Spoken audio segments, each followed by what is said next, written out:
भारत माता की। भारत माता की। सूर्यदेव के ई पावन भूमि के हम नमन करत ही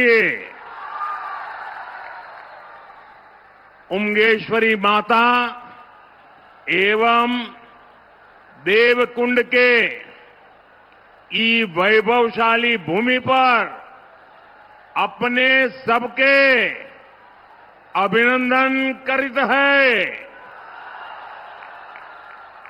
साथियों, औरंगाबाद तप, त्याग और बलिदान की भूमि है। इस मिट्टी ने अनुग्रह बाबू और जगतपति जगदेव जी के रूप में महान स्वतंत्रता सेनानी दिए। औरंगाबाद हो या गया जी हो, ये पक्के इरादे वाली धरती है।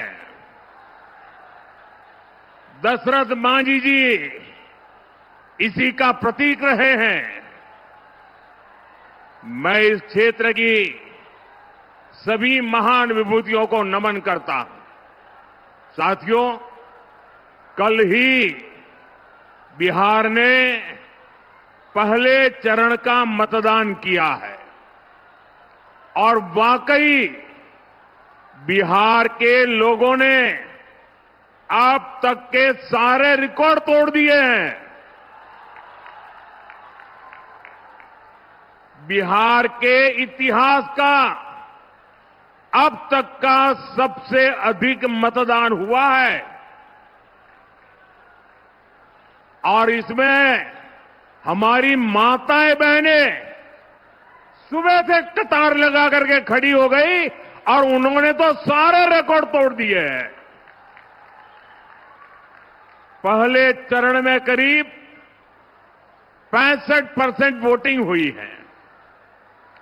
ये दिखाता है कि एनडीए सरकार की वापसी का मोर्चा खुद बिहार की जनता ने संभाला हुआ है, बिहार के नौजवानों ने संभाला है, बिहार की माताओं बहनों ने संभाला है, बिहार के किसान भाइयों ने संभाला है। साथियों, पहले चरण के मतदान से ये स्पष्ट है, बिहार के लोग अब किसी भी कीमत पर जंगल राज को लौटने देना नहीं चाहते।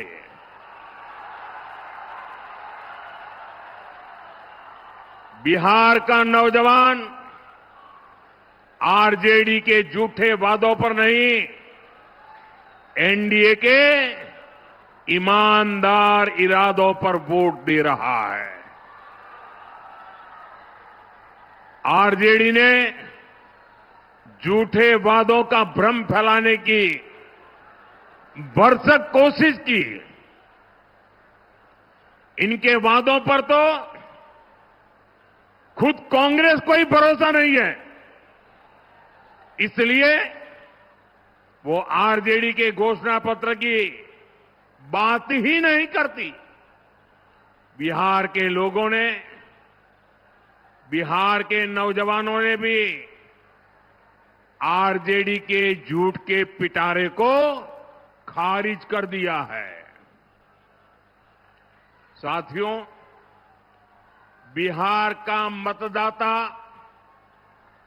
नरेंद्र नीतीश के ट्रैक रिकॉर्ड पर भरोसा कर रहा है, हमारे पक्के इरादों को समर्थन दे रहा है।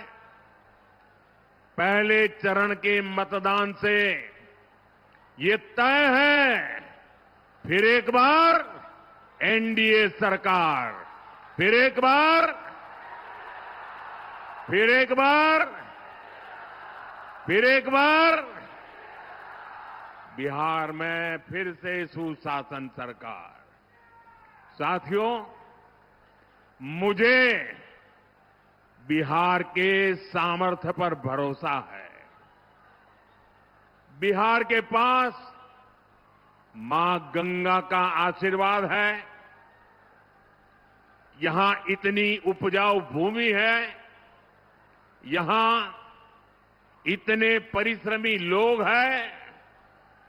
बिहार को समृद्ध बनाने का संकल्प सच हो सकता है। साथियों, आप याद रखिए, आपने जब यहां नीतीश जी को अवसर दिया तो उनके कार्यकाल के पहले 9 साल दिल्ली में आरजेडी कांग्रेस की सरकार थी। तब इन लोगों ने मिलकर दिल्ली में बैठे बैठे दिन रात एक ही काम किया, बिहार से बदला लेना। और वह लगातार बिहार के विकास में रोड़े अटकाते रहते थे, नीतीश जी को काम नहीं करने देते थे, बिहार का एक काम होने नहीं देते थे।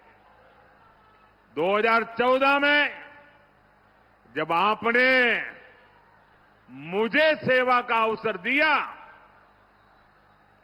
जब पहली बार बिहार में डबल इंजन की सरकार बनी, हमारी डबल इंजन की सरकार ने बिहार के विकास के लिए 3 गुना ज्यादा पैसे दिए।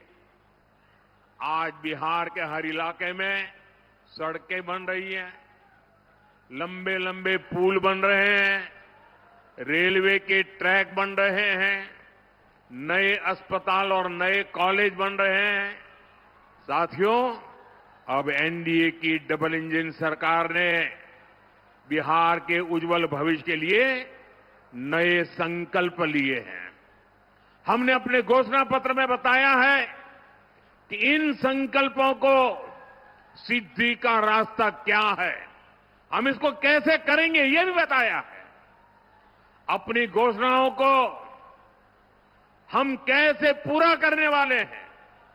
साथियों, एनडीए के पास हर क्षेत्र से और उसकी आवश्यकता के अनुसार, वहां के लोगों की जरूरत के हिसाब से अलग अलग योजना है।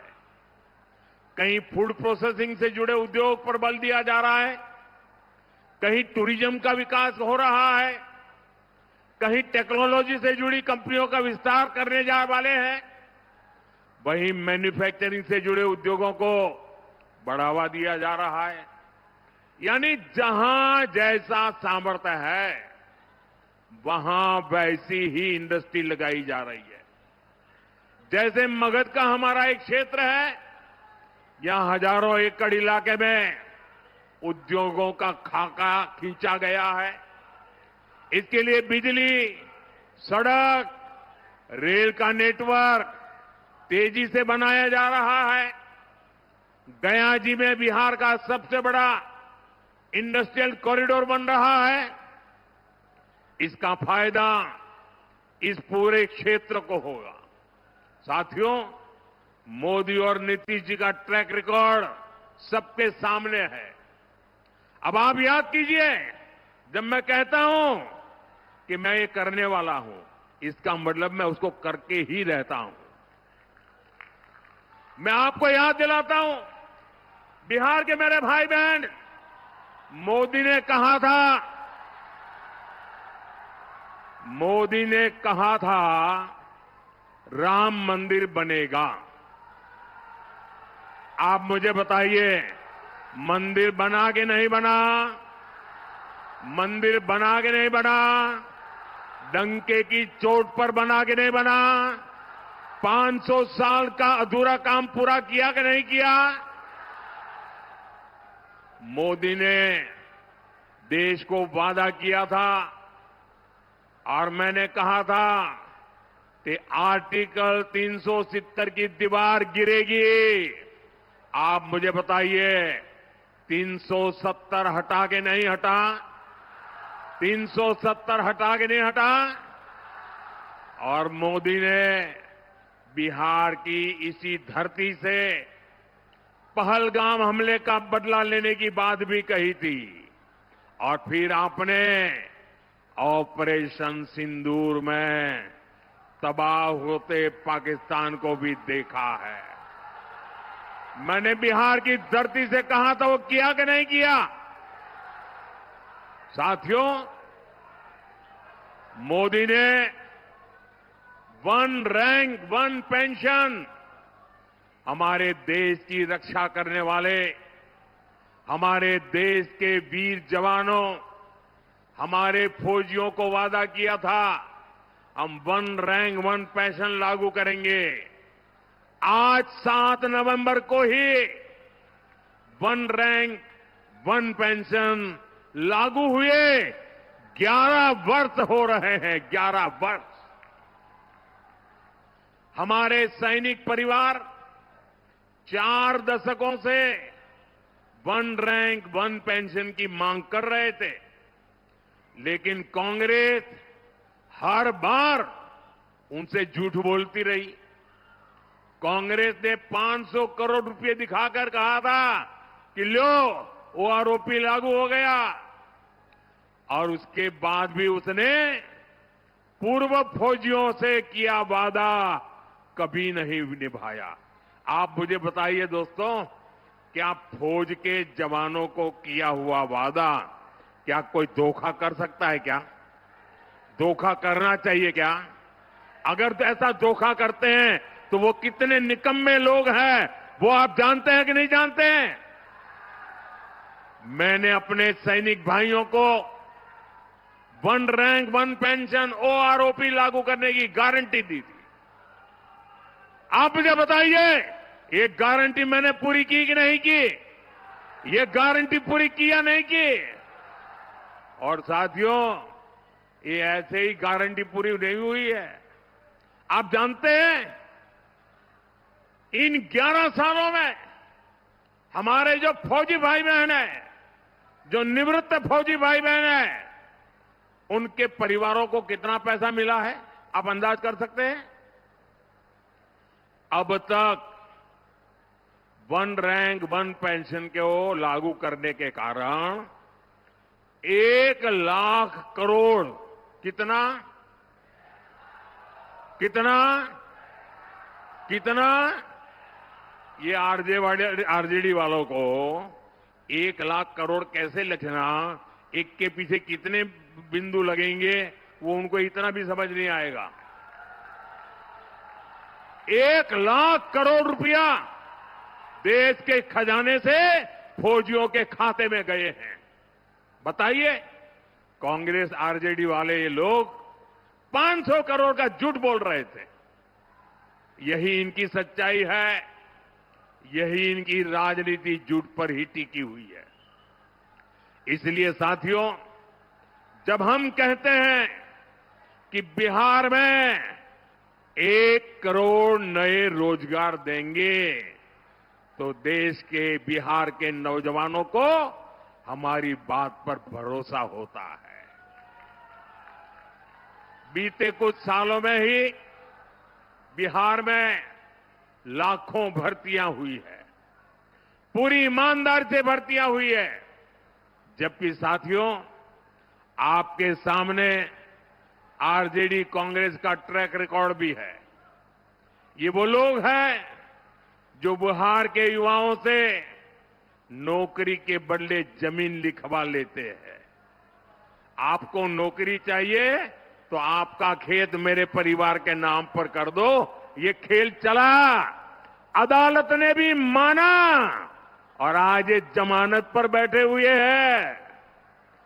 जांच एजेंसियां इनकी जांच कर रही है। ये जंगल राज वाले जमानत पर चल रहे हैं। ये आरजेडी कांग्रेस वाले बिहार के युवाओं को कभी भी नौकरी नहीं दे सकते। साथियों, आप औरंगाबाद के लोग तो नक्सलवाद, माओवादी आतंक से भी पीड़ित रहे हैं। वो दिन भुलाए नहीं भूलते जब अंधेरा होने से पहले ही यहां सड़कों पर सन्नाटा पसर जाता था। यहां आने जाने वाली बसों को सुरक्षित चलने के लिए नक्सलियों को रंगदारी देनी होती थी। स्कूटर मोटरसाइकिल से तो आने जाने की कोई सोच भी नहीं पाता था। इस क्षेत्र की चर्चा देश और दुनिया में नरसंहारों के लिए होती थी। साथियों, जैसे ही जंगल राज की सरकार गई, नीतीश जी के नेतृत्व में आप सुशासन लाए तो नरसंहार की घटनाएं बंद हो गई। जब आपने दिल्ली में मोदी को बिठाया तो मैंने तय किया कि नक्सलवाद, माओवादी आतंक की कमर तोड़ करके रहूंगा। हमने नक्सलवाद, माओवादी आतंक के खिलाफ कार्रवाई की। आज बिहार माओवादी आतंक के डर से मुक्त हो रहा है। माओवादी आतंक अब समाप्ति के कगार पर है और ये इसलिए हुआ है क्योंकि बिहार में डबल इंजन की सरकार है। साथियों, जंगल राज और सुशासन राज में क्या अंतर आया है, ये हमने कल मतदान वाले दिन भी देखा है। कल बिहार के हर गरीब, दलित, महादलित, पिछड़े, अति पिछड़े सबने बिना किसी रोक टोक के वोट डाला है। जबकि हमने जंगल राज का वो दौर भी देखा है जब बूथ लूटे जाते थे, मतदान के दिन गोलियां चलती थी, बम फटते थे, खून की नदियां बहाई जाती थी, गरीबों, दलितों, पिछड़ों की आवाज कुचल दी जाती थी। साथियों, जंगल राज के गुर्गे साजिश तो अभी भी बहुत कर रहे हैं, लेकिन मैं चुनाव आयोग की प्रशंसा करूंगा। मैं चुनाव आयोग को बधाई दूंगा कि प्रथम चरण के चुनाव इतने अच्छे तरीके से संपन्न कराए हैं। और मुझे कुछ लोगों ने बताया, कल जो मतदान का, लोकतंत्र का उत्सव चल रहा था, बहुत सारे विदेश के लोग ये हमारे चुनाव देखने के लिए आए थे, हमारा मतदान देखने के लिए आए थे। मतदान मथकों का उत्साह उमंग देख करके वो भूरी भूरी प्रशंसा कर रहे थे। साथियों, आपको एक बात हमेशा याद रखनी है, जंगल राज वालों के पास हर वो चीज है जो निवेश और नौकरी के लिए खतरा है। ये जंगल राज वालों का खतरा है। ये अभी से बच्चों तक को रंगदार बनाने की बातें कर रहे हैं, खुलेआम कर रहे हैं। ये लोग खुली घोषणा कर रहे हैं कि भैया की सरकार आएगी तो कट्टा, दूनाली, फिरौती, रंगदारी, यही सब चलेगा। और इसलिए आपको इन लोगों से बहुत सतर्क रहना है। बिहार को कट्टा सरकार नहीं चाहिए, बिहार को कुशासन सरकार नहीं चाहिए। साथियों, बिहार को भाजपा एनडीए पर भरोसा है, क्योंकि एनडीए ने बिहार को जंगल राज से बाहर निकाला। अब बिहार को विश्वास है कि एनडीए ही बिहार को विकसित बना करके ही रहेगी। इसलिए बिहार एनडीए के ईमानदार संकल्प पत्र पर विश्वास करता है। बिहार की बहनें, बेटियां सब देख रही हैं।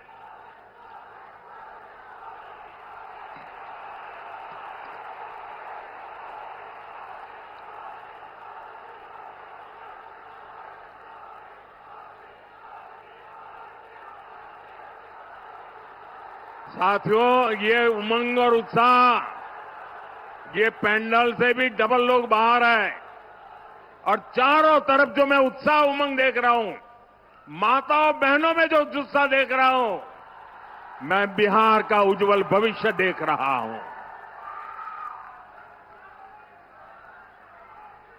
साथियों, ये एनडीए ही है जिसने पंचायती राज संस्थाओं और नगर निकायों में महिलाओं को 50% आरक्षण दिया। ये एनडीए ही है। एनडीए ने सरकारी नौकरी में भी महिलाओं को 35% आरक्षण दिया। ये एनडीए ही है जिसने विधानसभा और लोकसभा में भी महिलाओं को आरक्षण दिया। और ये एनडीए ही है जो बहनों बेटियों को स्वरोजगार के अवसर दे रहा है। लखपति दीदी का अभियान चल रहा है। साथियों, ये लोग जो संविधान दिखाने वाले लोग हैं ना, उन्होंने सामान्य समाज के गरीबों की कभी याद नहीं आई। ये मोदी है जिसने सामान्य समाज के गरीबों को 10% आरक्षण दे करके उनकी जिंदगी बदलने का काम किया है।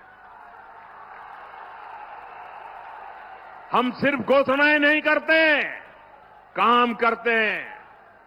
जैसे मुख्यमंत्री महिला रोजगार योजना है, बिहार की 1,40,00,000 बहनों के खाते में 10-10 हजार रुपया पहुंच चुके हैं। इस पैसे से किसी ने सिलाई मशीन खरीदी, किसी ने कुछ सामान बेचना शुरू किया। हमने जो कहा वो करके दिखाया। इसलिए बहनों को भरोसा है कि एनडीए ही उनको जीवन के हर कदम पर आगे भी मदद करेगी। साथियों, अभी हमारे सम्राट जी ये लालटेन वालों के झूठ की बात कह रहे थे। मैं आपको 2019 की बात याद दिलाता हूं। 2019 में जनवरी फरवरी महीने में हमने पीएम किसान सम्मान योजना शुरू की और किसानों के खाते में 2-2 हजार रुपये भेजना शुरू किया। तो बिहार, झारखंड, बंगाल ऐसे राज्यों में ये पराजय के कारण भयभीत लोग झूठ फैलाने में लगे। किसानों को जाके कहने लगे, देखिए ये मोदी जी ने जो पैसा भेजा है ना, वो आपको सूद समेत वापस लेने वाला है। डरा रहे थे। और झारखंड में तो एक इलाके में लोगों ने पैसा जमा करने से मना कर दिया। इतना झूठ चलाते थे। आज उस बात को 2019 से आज 2025 आ गया। आज भी किसानों को पैसे देने का काम जारी है, क्योंकि मोदी जो करता है ना, वो काम पूरा करता है। साथियों, मोदी वंचितों को वरीयता देता है, मोदी पिछड़ों को प्राथमिकता देता है। आप देखिए, बिहार में 60 लाख गरीबों को पक्के घर, पक्के आवास मिले हैं। तो 60 लाख ये पक्के घर मेरे गरीब परिवारों को, मेरे दलित परिवारों को, मेरे महादलित परिवारों को, मेरे पिछड़ों परिवारों को, मेरे अति पिछड़ों परिवारों के टोलों में बनाए गए हैं। उनको एक नई जिंदगी देने का काम किया है। घर घर बिजली, नल, शौचालय, मुफ्त गैस कनेक्शन, ये सब कुछ पहुंच रहा है। इसका फायदा भी वंचितों को ही सबसे ज्यादा हुआ है। मुफ्त अनाज हो या मुफ्त इलाज, इससे गरीब का, वंचित का फायदा हो रहा है। साथियों, कांग्रेस ने छोटे किसानों को कभी पूछा तक नहीं। ये मोदी है जो छोटे किसानों की चिंता करता है। हमारी सरकार किसानों के खाते में 6-6 हजार रुपये जमा करती है। और अब तो बिहार एनडीए ने घोषणा की है, जब फिर से यहां एनडीए की सरकार बनेगी तो 3,000 रुपये बिहार के किसानों को अतिरिक्त दिए जाएंगे। यानी डबल इंजन सरकार बिहार के किसानों को 9,000 रुपये देगी। साथियों, कांग्रेस और आरजेडी ने आप किसानों को बूंद बूंद पानी के लिए तरसाया था। आप याद कीजिए, उत्तर कोयल बांध परियोजना की चर्चा कब से चल रही थी। इस क्षेत्र के किसानों ने तो उम्मीद ही छोड़ दी थी। इस बांध के निर्माण का काम पूरा हो, इसके लिए हमने अतिरिक्त पैसा दिया और अब बांध का काम तेजी से चल रहा है। और मुझे मालूम है, ये सुशील जी जब सांसद के रूप में इस काम को लेकर के दिन रात मेहनत करते थे। साथियों, लालटेन वालों ने खेत को सिंचाई के लिए तरसाया और बिहार को अंधेरे में रखा। हमारी सरकार बिजली कारखाने लगा रही है।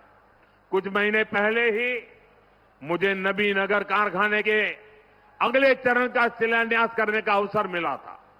इससे आपको बिजली भी मिलेगी और नौजवानों को रोजगार भी मिलेगा। साथियों, कांग्रेस और आरजेडी वाले सत्ता के लिए किसी को भी धोखा दे सकते हैं। औरंगाबाद तो इसका सबसे बड़ा साक्षी है। यहां जो कुटुंबा सीट है, उस पर क्या हुआ, ये पूरे बिहार ने देखा। कांग्रेस के प्रदेश अध्यक्ष तक को आरजेडी ने अपमानित किया। आरजेडी ने कांग्रेस को सिर्फ वही सीटें दी जहां वो 35-40 साल से नहीं जीत पाई है। आरजेडी ने कांग्रेस की कनपट्टी पर कट्टा रखकर मुख्यमंत्री पद की उम्मीदवारी भी चोरी कर ली। आज भी अनेकों सीटों पर आरजेडी कांग्रेस वाले आमने सामने हैं। आप मुझे बताइए, जो अपने साथियों को धोखा दे सकते हैं, वो आपके सगे हो सकते हैं क्या? आपका भला कर सकते हैं क्या? ये वादे पूरे कर सकते हैं क्या? साथियों, कांग्रेस और आरजेडी सिर्फ अपमान की, गाली गलौज की राजनीति करते हैं। आपने देखा, कांग्रेस के शाही परिवार के नामदार ने छठी मैया की पूजा को ड्रामा कहा। ये लोग महाकुंभ को भी फालतू कहते हैं। इन्हें हमारे हर पर्व त्योहार से चीड़ है। ये नामदार हमारी आस्था को ऐसे ही अपमानित करते रहते हैं। मैं जरा मेरी माताओं बहनों को पूछना चाहता हूं, छठी मैया का महापर्व, हमारी माताएं बहनें पानी तक नहीं पीती, ऐसी साधना करती है। अब उनको नौटंकी कहना, ड्रामा कहना, वो छठी मैया का अपमान है कि नहीं है? अपमान है कि नहीं है? जिन्होंने इस महान तपस्या का अपमान किया है, उनको सजा मिलनी चाहिए कि नहीं मिलनी चाहिए? इस चुनाव में उनको सजा दोगे कि नहीं दोगे? सारी माताएं बहनें पूरी ताकत से सजा दोगे कि नहीं दोगे? साथियों, याद रखना, 11 नवंबर को अपने एक वोट से इन्हें सजा देनी है। आपका वोट उनको सजा देने की ताकत रखता है। एनडीए की अब तक की सबसे बड़ी विजय इस चुनाव में पक्की है दोस्तों। और इसलिए 14 तारीख के बाद आपको मैं कह रहा हूं, विजय उत्सव की तैयारी कर लीजिए। जनता का मिजाज बताता है और कांग्रेस वालों की बातें भी बताती है कि वो पराजय के कारण अभी से ढूंढने में लग गए हैं।